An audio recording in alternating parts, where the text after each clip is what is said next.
Hi, everyone. I'm Brent Todd. My thanks to Concord TV for the opportunity to speak to you. It's been a great privilege to serve these past 12 years as your Ward 1 counselor. I'm asking for your continued support and your vote on November 4th. So please go to the polls at the Ward 1 location, which is the Merrimack Valley High School Gymnasium at 106 Village Street, from 7 a.m. to 7 p.m., and together we can keep Pennacook moving forward. When I think back to when I was first elected almost 12 years ago, the city was just completing the environmental cleanup at the undeveloped former tannery site.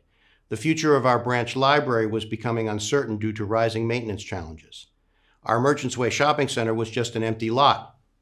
But by partnering with my fellow councilors, city staff, the community, property owners, and others, we have been able to achieve a lot in the last 2 years. And I'll focus on these 4 items.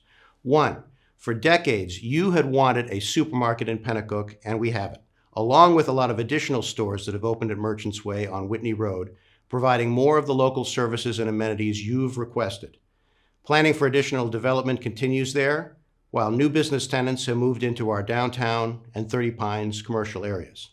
2, you were tired of looking at the vacant, overgrown lot at the former tannery site, and we were able to redevelop that eyesore into our beautiful new Canal Street Riverfront Park, with concerts featured at the new Park Pavilion. The park was able to be created at this time because of funding dollars available in the Pennacook Tax Increment Finance, or TIF, district.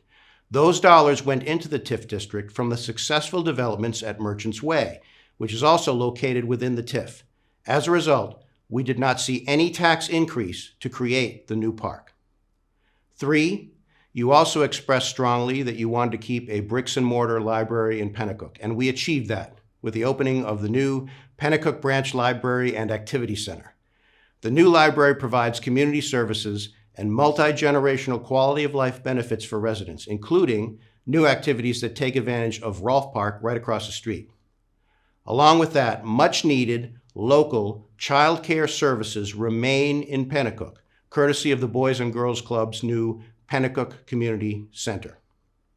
4, I've heard from residents concerned about housing, and I'm glad to have supported our new affordable and market rate housing options in Pennacook. Pennacook Landing Phase 2 has opened, providing vital, affordable, and market rate housing for local residents, while other housing developments are under construction.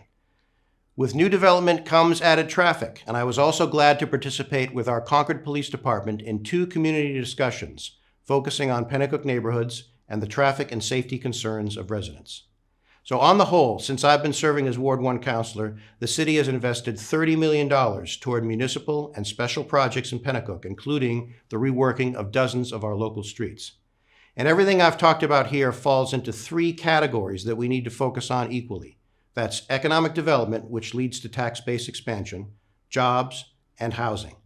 The city's investments in infrastructure improvements and amenities like parks show stability and attract private investment, including new housing or commercial development. This gives people places to live and places to work. These 3 go together hand in hand and need to be focused on together. And while all this provides great promise for Pennacook's future, I'm very mindful that we need to keep taxes affordable to all, including those on fixed incomes. So I continue to pledge to focus on the city's what I call Core 4 services. That's Concord Police Department, Concord Fire Department, General Services, which includes road maintenance and winter maintenance, and debt service, which is the principal and interest payments on bonds issued by the city to fund our major capital improvement projects. Over 90% of our city tax portion of the payments that we make covers the Core 4. We look at the Core 4 as covering the needs of the city. However, you will have an opportunity to discuss the needs, wants that you have through input during creation of our new city master plan. Community discussions during this process will help identify how we envision our community's future. We can also identify items to no longer support, leading to potential cost savings for taxpayers. I'm running for re-election to keep up the momentum on our successes, but also to discuss the future. Pennacook is now poised to move on to its next chapter, and you have the power to decide what that will be. How do we view ourselves, and what would we like to see our community look like 20, 30, 40 years from now?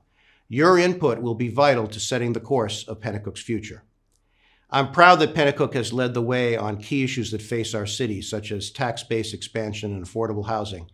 And I also look forward to working on the additional challenges we face, such as continuing focus on public safety, which is increasing the number of Concord police and fire officers and planning for future needs with new police and fire department headquarters. Continuing efforts to study how best to address the needs of people who are experiencing homelessness. Amending our zoning regulations, which can generate positive change to our housing crisis.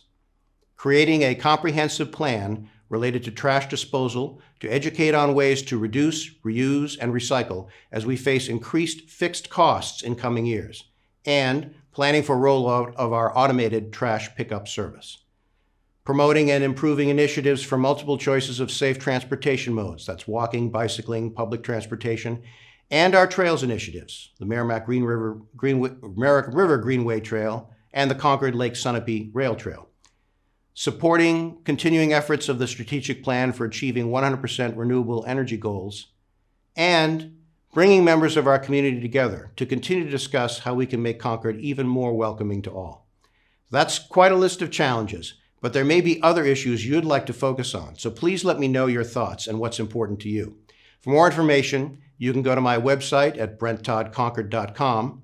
To subscribe to my email newsletter, write to me at brenttoddconcord@gmail.com, and I look forward to hearing from you.